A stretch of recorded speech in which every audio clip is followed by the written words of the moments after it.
दुश्मन मिले सवेरे मगर मतलबी यार ना मिले।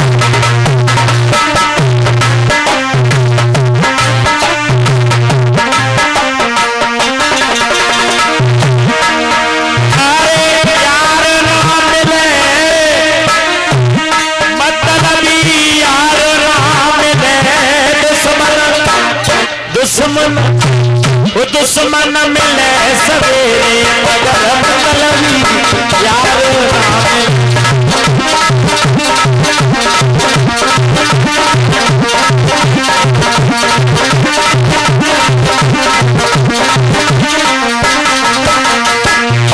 और हर पति अपने को छोड़े प्रेम काऊ और करे अपने पति को छोड़ करके अगर कोई स्त्री दूसरे पति से प्रेम करती है, दूसरे व्यक्ति से प्रेम करती है तो उसके साथ में बहुत बुरा होता है। क्यों? क्योंकि बताया जाता है उस 4 जन्म तक अधोगति में रहती है, कभी कुछ बनती है कभी कुछ बनती है, लेकिन उसे स्त्री का रूप नहीं मिलता है। ऐसा ही नहीं, अरे अपने पति को छोड़े प्रेम और नहीं करे। हे भगवान किसी नर को ऐसी नारी ना मिले, नारी वो नारी वो नारी कोई हो जाए नारी करसा आवे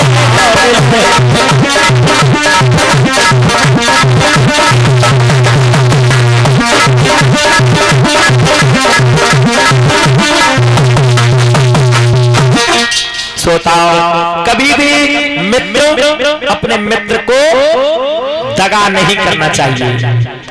और एक विद्वान कहता भी है कि गुरु से कपट मित्र से चोरी और के हुए निर्धन के हुए कूड़ी। गुरु से कपट करोगे और मित्र के साथ में दगा करोगे तो या तो निर्धन होगे या कूड़ी हो जाओगे। ये साक्षात लिखा है। श्रोताओं, उसी समय भगवान ने श्राप दे दिया कि अरे सुदामा, तू मुझसे छुपा करके ये चना खा रहा है, जा मैं तुझे ये श्राप देता हूं कि तू एक न एक दिन गरीब हो जाएगा। श्रोताओं, धीरे धीरे समय व्यतीत होता चला गया। अब भगवान और जैसे लौट करके शांतिपन महाराज के पास में आए, उसी समय जब विद्या ध्यान कर ली पूर्ण तरह से, तब द्वारका अपने घर पर जाने की तैयारी। और जब घर पर जाने की तैयारी की श्रोता बंधुओं, तब जवाब दिया है गुरुदेव शांतिपन से, गुरुजी आप हमसे कुछ मांग लो क्योंकि आपने हमें विद्या ग्रहण कराई है। जवाब दिया, बेटा मेरा बहुत समय पहले जल में डूब करके एक पुत्र खत्म हो गया था। बेटा अगर देना चाहते गुरु दक्षिणा में तो उस पुत्र को मुझे वापस कर दो। श्रोता, भगवान ने गुरु शांतिपन के पुत्र को पुनः जीवित करके वापस किया और चले हैं। जिस समय चले गए, धीरे धीरे समय व्यतीत होता चला गया। समय के अनुसार भगवान कृष्ण द्वारका के राजा बन गए और सुदामा जी गरीब के गरीब रह गए श्राप के अनुसार। श्रोताओं, जब गरीब रह गए, इनकी शादी हुई, सुशीला नाम की पत्नी घर पर आई। और जब सुशीला घर पर आती है, 3 पुत्र हुए सुशीला के गर्भ से, 3 पुत्र हुए। और जिस समय बहुत गरीबी आ चुकी थी श्रोताओं, एक दिन सुशीला बोली है, महाराज हमें इतने दिन हो गए, मेरी शादी को इतने दिन हो गए, लेकिन आज तक मैंने तुम्हारे घर में आकर के सुख नहीं पाया। महाराज जवाब दिया है, भद्रे इसमें तुम्हारा कोई दोष नहीं है, तुम्हारा कोई दोष नहीं। क्यों? दोष तो मेरा है। क्या? जवाब दिया, सुनो कि हम गोकुल में पड़ रहे, कि हम गुरुकुल में पड़ रहे,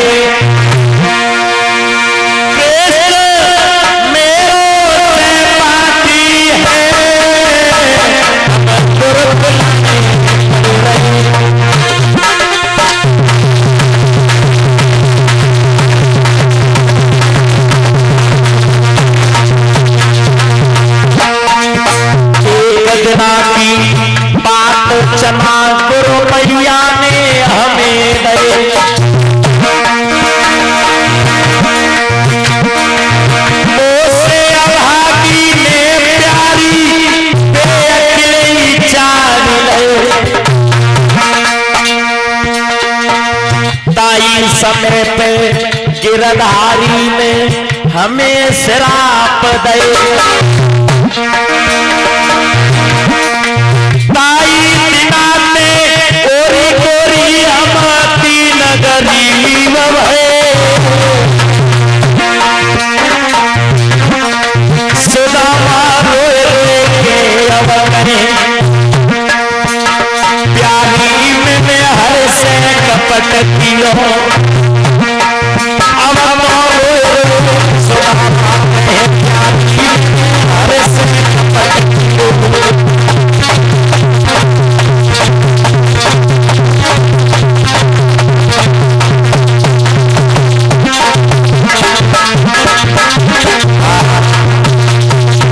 जवाब दिया भद्रेश में तुम्हारा कोई दोष नहीं है। जो द्वारका के राजा हैं भगवान कृष्ण, ये पहले बचपन में मेरे मित्र थे और इनके ही श्राप के कारण मैं गरीब हो गया।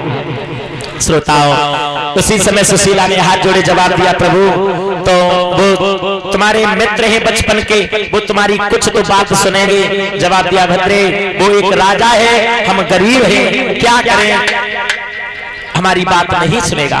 उसी समय जवाब दिया, तुम द्वारका के लिए चले जाओ और द्वारका में जाकर के कुछ भेंट ले जाओ, उन्हें जाकर के दे देना। अगर वो तुम्हारे सच्चे मित्र होंगे तो तुम्हें अपनी छाती से लगा लेंगे। श्रोताओं, एक बात नहीं मानी और एक बहन के घर से थोड़े से चावल ला करके सुशीला ने सुदामा को दे दिए और सुदामा को भेज दिया है कहाँ, द्वारका के लिए। और जैसे धीरे धीरे सुदामा जी चले, भैया झांकी तैयार है, झांकी को बुला लो, भूपेंद्र जाओ झांकी को बुला लो। श्रोताओं, चलते जा रहे हैं सुदामा जी धीरे धीरे धीरे धीरे और सोचते जा रहे हैं कि वो राजा है और हम गरीब हैं, पता नहीं हमें पहचानेगा या नहीं। और बताया,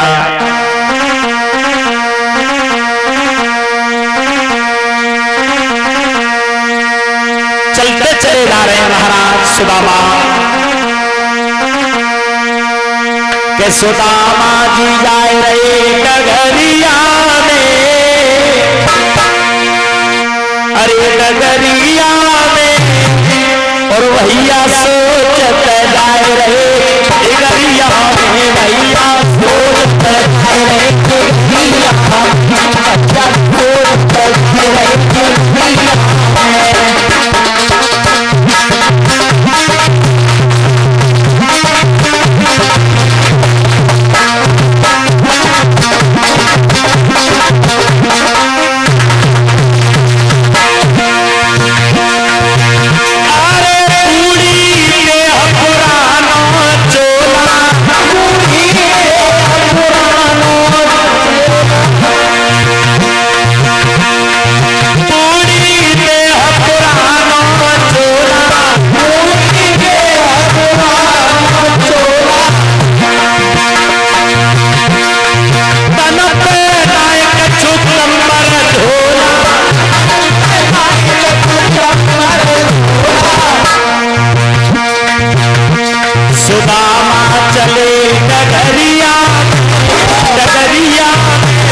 श्रोताओं, धीरे धीरे धीरे धीरे चले हैं सुदामा। और जिस समय धीरे धीरे चलते चलते